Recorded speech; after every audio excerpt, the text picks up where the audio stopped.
Hello everyone. I want to share this document out with you in a little while, and I want to make sure that you are able to read it when you receive it. So whenever you open up the document, it may come to this screen. So what you're going to want to do is come over here to the magnifying glass, and clicking it doesn't really do anything, but if you see there's a little drop down arrow right here and it says zoom, you drop that in, you can pick where you want it to zoom in to. So that is 100% right there. So I can even go further to 200%. Now you can see that it's a little too big now. So 100%, you can now tell and see what this, what it says. You can read it, you can see the words now.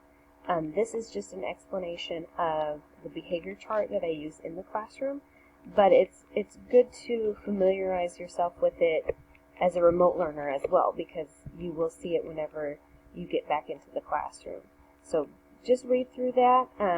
Super Student is definitely where you want to hang out most of the time. For Super Students, this is absolutely true. After 5 joules, clips will be retired to the Hall of Fame and a new clip will be given to you.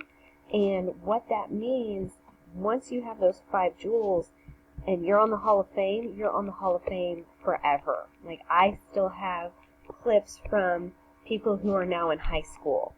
So it is a big deal to be on the Hall of Fame. You are there forever. So Super Student is your goal for most of the time. I know it won't happen every day, but it happens quite often because I got a lot of super students in my room.